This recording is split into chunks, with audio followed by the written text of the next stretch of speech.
Hindari daripada melakukan hal-hal ini ketika salat. Yang pertama, memalingkan wajah kita ketika salat. Kita ketika lagi salat gini ya, terus kita lihat kanan, lihat kiri, atau mata kita yang tolak kanan, tolak kiri, itu sangat dimakruhkan, sangat tidak dianjurkan. Jangan pernah lakukan hal ini. Namun apabila yang sudah bergerak, udah ini, maka batal. Contoh ketika kita lagi salat penasaran dengan apa yang terjadi di kanan, lalu kita langsung gini, batal. Tapi kalau misal dari sini sampai sini, leher enggak batal, tapi sangat dianjurkan untuk tidak dilakukan. Apalagi kalian noleh ke atas kayak gini. Sebagaimana disebutkan dalam Al-Bukhari, Nabi SAW bersabda, berhentilah kalian daripada melihat langit-langit atau penglihatan kalian akan dicabut oleh Allah Tabaraka wa Ta'ala. Dan disebutkan pula di dalam Al-Hadis, hamba yang ketika sholat suka maling kanan, berpaling ke kanan, paling ke kiri, ke atas, ke bawah. Allah Tabaraka wa Ta'ala berfirman, iltafata anni abdi, hambaku berpaling dariku. Wallahu alam. Lanjut part 2. Aku gak skip langsung. Hindari daripada melakukan hal-hal seperti ini ketika sholat part 2. Oke, mengikat rambut ketika sholat atau melipat baju ketika sholat itu dimakruhkan. Lalu setelah itu mengusap wajah kita ketika sholat. Bahkan di dalam kunut bagi yang bermadzhab Syafi'i, ketika kita kunut seperti ini, kita sangat tidak dianjurkan untuk begini ketika kunut. Oke, ketika kunut dalam sholat. Lalu menyapu batu-batu kecil ketika kita sujud nih ya, lalu di depan ada kotoran-kotoran atau sebagainya, terus kita menyapu batu-batu kecil, cek begini, itu juga tidak dianjurkan. Lalu membunyikan jari jemari ketika kita lagi sholat, terus kita bunyiin kayak gini, itu juga termasuk daripada perkara ini makruhkan. Tunggu lagi enak ini. Lalu ini yang jarang banget orang tahu, merapatkan kaki. Jadi ketika kalian lagi berdiri sholat, terus kaki kalian rapat kayak gini, itu dimakruhkan. Jadi benar gimana sih? Ada batas satu jengkal antara kaki kanan dan kaki kiri. Tapi gak usah diukur kayak gini. Hindari daripada melakukan hal seperti ini ketika salat part 3. Tonton dulu part 1 dan part 2-nya. Yang pertama, ini dibahas sama ulama-ulama fikih. Termasuk daripada yang dimakruhkan adalah meletakkan tangan di atas pinggul. Jadi ketika lagi sholat terus tangannya kayak gini, itu termasuk daripada yang dimakruhkan. Lagi pula siapa sih orang gila yang bakalan kayak gitu ketika sholat? Yang kedua nih banyak banget orang menahan hadas ketika sholat. Entah itu seperti buang air kecil ataupun buang air besar, atau menahan kentut ketika sholat. Itu termasuk dari para perkara-perkara yang dimakruhkan. Lalu menahan lapar yang sangat, bukan lapar kecil, tapi lapar yang benar-benar lapar. Itu juga termasuk daripada yang dimakruhkan. Wallahu a'lam bissawab.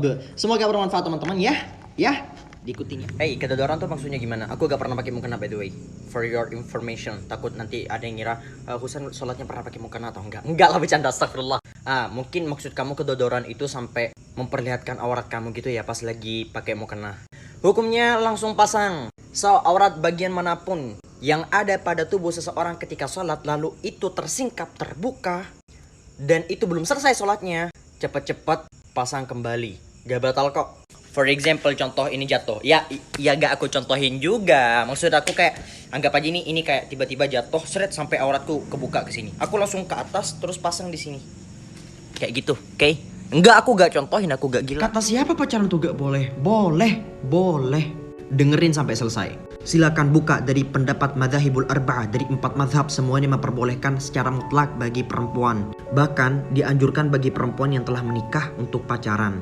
Tapi perhatikan bahan-bahan yang digunakan untuk pacaran itu usahakan yang tidak menghalangi wudhu, apalagi menggunakan yang herbal gitu, kayak menggunakan daun pacar kayak gitu. Bahkan warnain tangan, kaki bagi perempuan itu boleh secara mutlak. Sedangkan bagi laki-laki itu diperbolehkannya mungkin di rambut menggunakan daun pacar, boleh juga di jenggot sebagaimana yang dilakukan dahulu oleh Nabi SAW. Sedangkan untuk memacari selain itu di tangan, di muka atau di kaki sebagai bentuk perhiasan tidak boleh.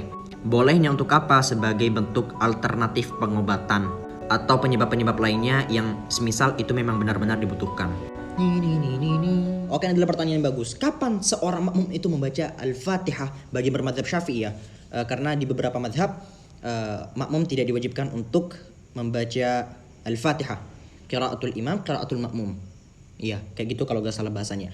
Bacaan imam juga termasuk daripada bacaan makmum. Jadi bacaan imam itu mewakili bacaan makmum. Tapi di dalam mazhab Syafi'i, Fatihah bagi makmum itu diwajibkan. By the way, kapan seorang makmum itu disuruh untuk membaca Al-Fatihah? Ketika imam selesai membaca. Yang benar, imam itu ketika selesai membaca Al-Fatihah ada jeda sedikit. Ada jeda mungkin beberapa menit, 1 menit maybe, atau mungkin gak sampai 1 menit, yang sekiranya makmum itu selesai membaca Al-Fatihah. Itu yang benar. Jadi seperti itu konsepnya ya. Menarik. Oke, kalau semisal ini kan jawaban B yang benar ya. Kalau semisal jawaban B itu benar, kenapa kita harus ada jawaban yang lain? Ada jawaban A, C, D, E. Kenapa gak cuma B doang?